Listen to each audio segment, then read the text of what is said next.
सभी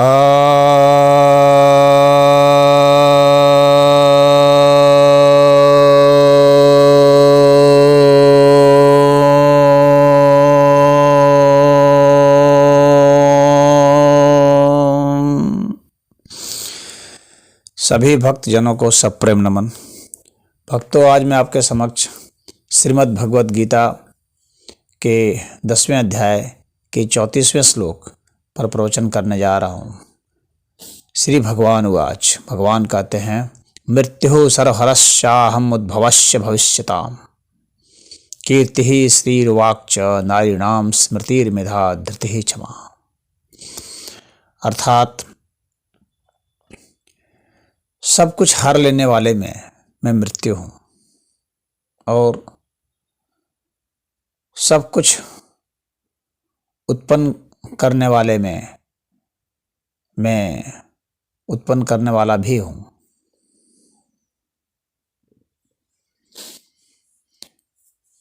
और नारियों में मैं कीर्ति, श्री, वाक, स्मृति, मेधा, धृति और क्षमा हूँ।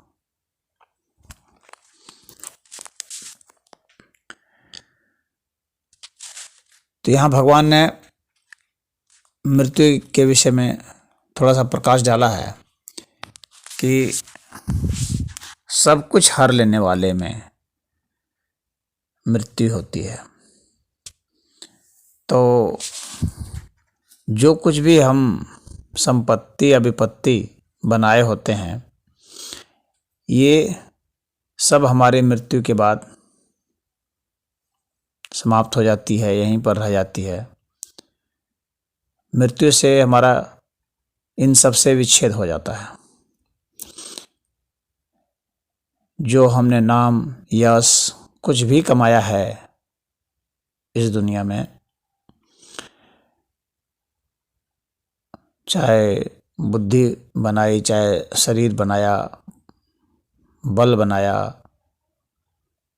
जो कुछ भी बनाया, बस वे सब समाप्त हो जाते हैं, हर लिए जाते हैं। ये मृत्यु की खास बात है। यहाँ तक कि हमारी याददाश्त भी हर ली जाती है, स्मरण शक्ति हमारी समाप्त हो जाती है। अगर समाप्त नहीं हो तो मनुष्य के इतने ज़्यादा मोह होते हैं कि वो सिर्फ इस जन्म के सब बातों को अगर याद रखे तो उससे ही पागल हो जाएगा। और कई जन्मों की याद रहे तब तो वो तो पागल ही जन्मेगा। तो याददाश्त जितनी ज़्यादा लंबी हो जाएगी, मस्तिष्क पर उतना ज़्यादा जोर पड़ेगा। और हम लोग का जो मस्तिष्क है वह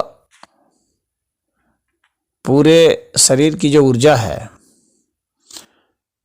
अकेले वह जो है 20 से 25% के आसपास खपत करता है। तो इसकी खपत बहुत ज़्यादा बढ़ जाएगी और ऐसे प्राणियों का टिकना मुश्किल हो जाएगा।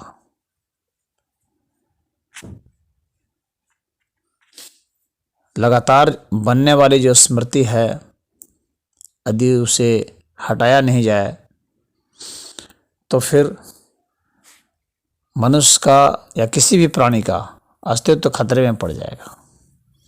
क्योंकि इतनी छोटी छोटी बारीक बारीक 24 घंटे जो घटनाएं घटती हैं, ये इन सब के संस्कार दिमाग में बनते हैं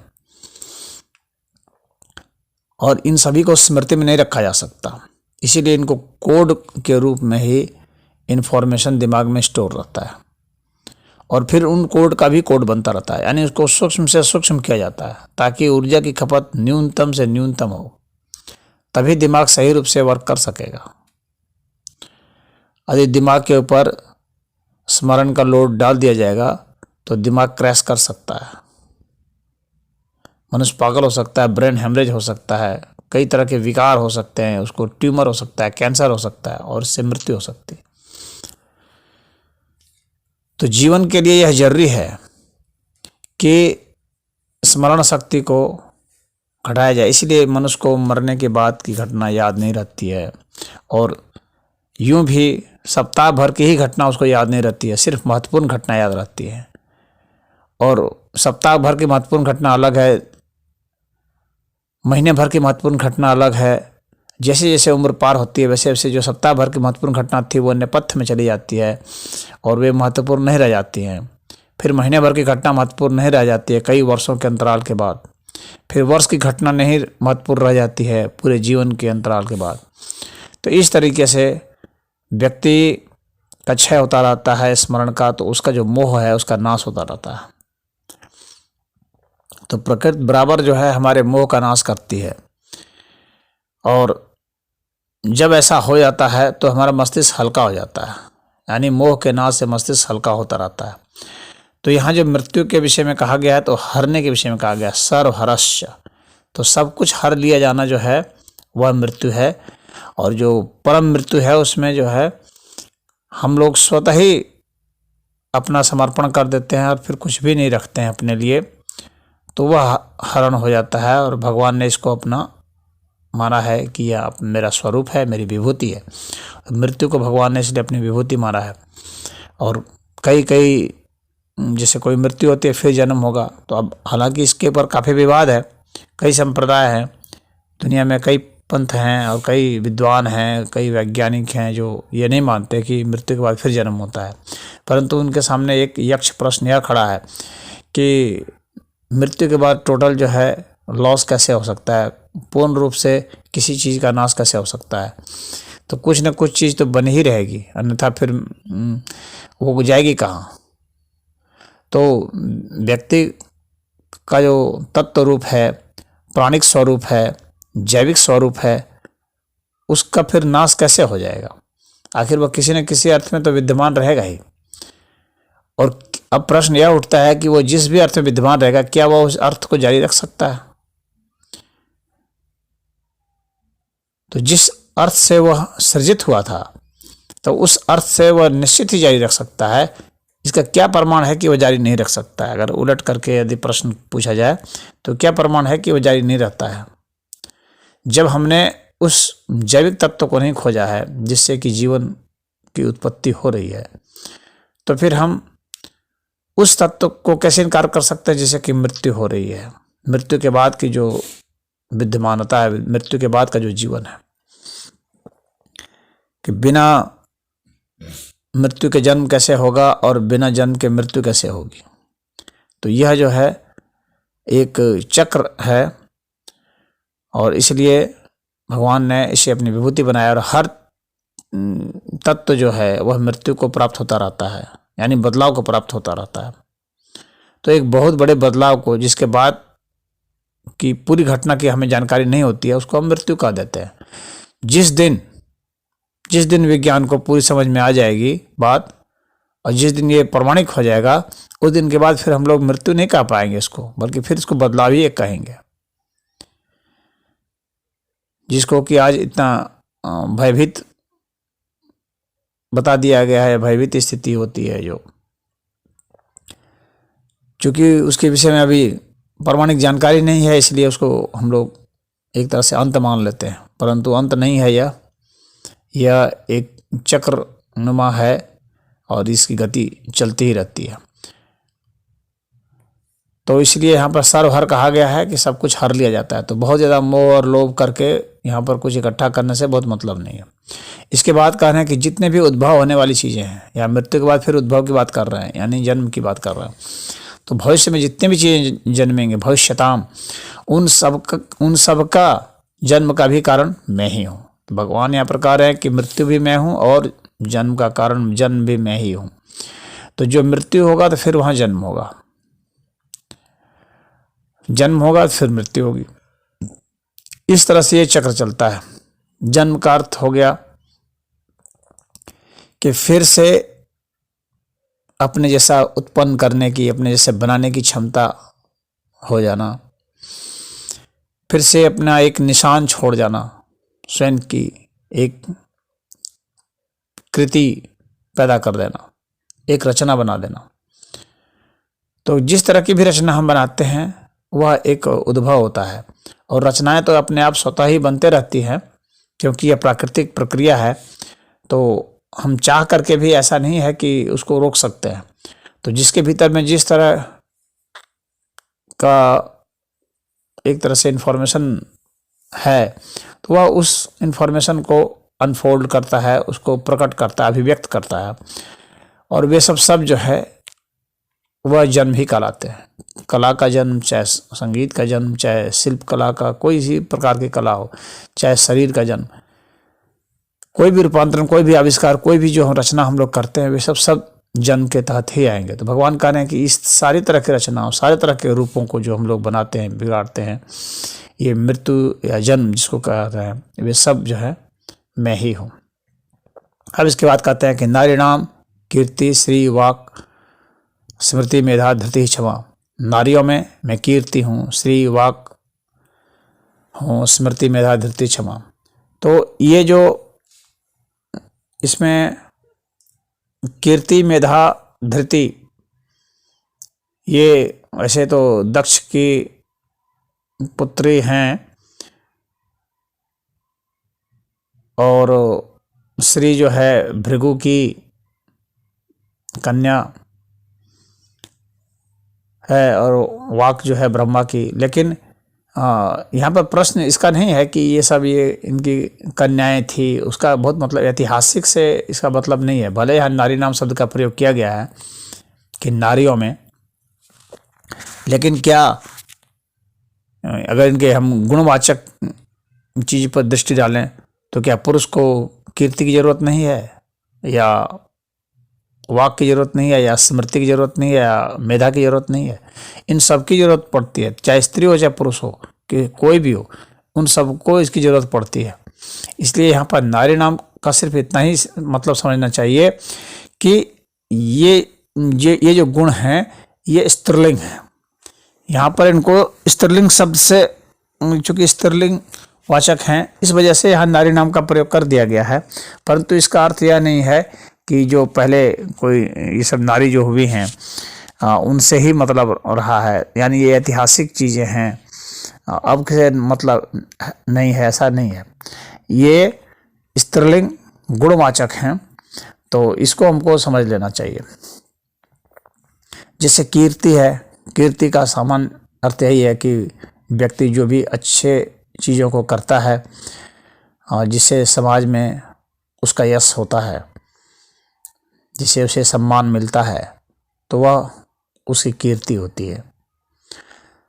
श्री का अर्थ हो गया कि जो कुछ भी उसके पास ऐश्वर्य आता है, चाहे भौतिक ऐश्वर्य है चाहे आंतरिक ऐश्वर्य है, ये सभी ऐश्वर्य श्री कहलाते हैं। तो जैसे कि जमीन, धन संपत्ति वगैरह कुछ भी है, या कोई हाथी घोड़ा, या कोई वाहन, या कोई भी वस्तु जिसका वह उपयोग करता है, तो वो सब भौतिक अर्थ में उसके ऐश्वर्य कहे जाते हैं। और उसके पद प्रतिष्ठा मान, ये सब जो है ये सब्जेक्टिव है, और विशेषणात्मक हो जाने की वजह से यह भी श्री ही कहलाएगा। और अंदर से जो हमें ऐश्वर्य प्राप्त होता है, जिससे कि हमें अन्य प्रकार के जो धन मिलते हैं, विशेष करके राम रतन धन है, तो वो भी एक ऐश्वर्य कहलाता है। भीतर की जितनी विभूतियाँ प्रकट होती हैं मनुष्य में, वो सब श्री के तहत आता है। वाक का अर्थ हो गया कि व्यक्ति के भीतर जो विद्वता होती है, जिससे कि वह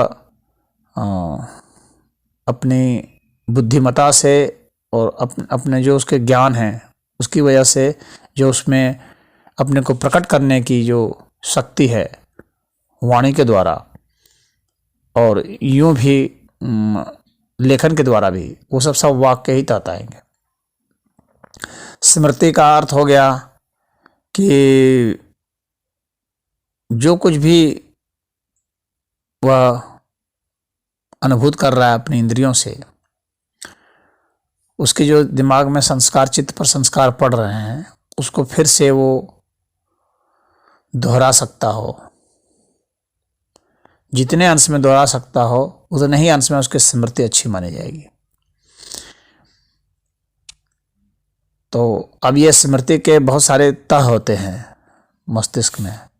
तो जो ऊपरी तह होते हैं तो वह जो है सामान्य लोगों में भी होते हैं, लेकिन जो अंदरूनी तह होते हैं वे साधनाओं के द्वारा ही प्रकट किए जा सकते हैं, जबकि जो कि वो कोड के रूप में हो चुका होता है। वो सामान्य मनुष्य की भाषा में नहीं बल्कि इस अस्तित्व की भाषा में हो गया है। तो वह जो कोड बन गया है, चाहे हमने कुछ गंध लिया है, चाहे हमने कुछ विचार किया है या कोई ध्वनि सुनी है, इन सब के कोड बन चुके होते हैं। उसको भी वापस ले आते हैं। तो वो वापस जब ले आएगा तो वो स्मृति के तहत ही आ जाएगा। और मेधा का अर्थ हो गया कि जो कुछ भी हमने अब तक सीखा है, अध्ययन किया है, उन सब का समुचित स्थान पर समुचित प्रयोग कर देना, वह व्यक्ति का वो मेधा कहलाता है। और सकारात्मक अर्थ में प्रयोग करना। और धृति का अर्थ हो गया धारण करना। जो कुछ भी वह उत्पन्न करता है, जिसके भी संपर्क में वह आता है, तो उसको यदि वह धारण कर सकता है, उसका पालन पोषण कर सकता है, और जो भी उसने अपने जीवन में अपने सिद्धांत बना लिए हैं उसका वो अच्छी तरीके से पालन करता है, निभाता है। जो भी संकल्प लिए हैं उसको वो दृढ़ता के साथ रखता है, तो वह धृति है। यानी उसके प्रति वो कर्तव्यनिष्ठ जैसा हो जाता है, संकल्पवान हो जाता है। और क्षमा का अर्थ हो गया कि जिसने भी अहित पहुंचाया है उसे या उसके सगे संबंधियों को, उसके वंशों को या उसके सिद्धांतों को, उसके प्रति दुर्विचार नहीं रखना, उसके प्रति दुर्व्यवहार नहीं रखना, और किसी अन्य से भी कहीं लोक परलोक में उसके प्रति दुर्व्यवहार की अपेक्षा नहीं रखना, ये क्षमा है। शक्ति होते हुए भी उसे किसी प्रकार के अहित पहुंचाने की कामना नहीं रखना, ये सब क्षमा है। तो ये सब जो गुण हैं, ये चाहे कोई भी प्राणी हो, न सिर्फ मनुष्य बल्कि कोई भी प्राणी हो, सभी के लिए अनिवार्य है यह। क्योंकि ये सब ऐसी हमारी शक्तियाँ होती हैं जिसके कारण ही हम आध्यात्मिक हो पाते हैं। इसीलिए भगवान ने इनको विभूति कहा है। और ये सब शक्तियाँ जितनी ज़्यादा होती हैं, ये गुण जितने ज़्यादा विकसित होते हैं, उतने ही ज़्यादा आध्यात्मिक होने की संभावना होती है, उतना ही ज़्यादा वह विकसित मनुष्य होता है, विकसित प्राणी होता है। जिस व्यक्ति की जितनी कीर्ति ख्याति होती है, जिस व्यक्ति के पास जितना ऐश्वर्य होता है, जिस व्यक्ति की मेधा शक्ति जितनी अच्छी है, जिस व्यक्ति की भाषण कला जितनी अच्छी है, जिस व्यक्ति की स्मरण शक्ति जितनी अच्छी है, जो व्यक्ति जितना क्षमा कर पाता है, जो व्यक्ति जितना अपने संकल्प में दृढ़ रहता है, अपने सिद्धांतों में दृढ़ रहता है, वह व्यक्ति उतना ही विकसित माना जाता है, उतना ही उच्च स्तर का माना जाता है। तो ऐसा इसलिए क्योंकि इन सब शक्तियों से उसके बाहरी जगत में और अंदरूनी जगत में, दोनों ही जगत में उसका फैलाव और प्रवेश और प्रभाव बढ़ता है। तो ये सब भगवान की विभूतियाँ हैं। यही इस श्लोक का अर्थ हुआ। ओम हरि।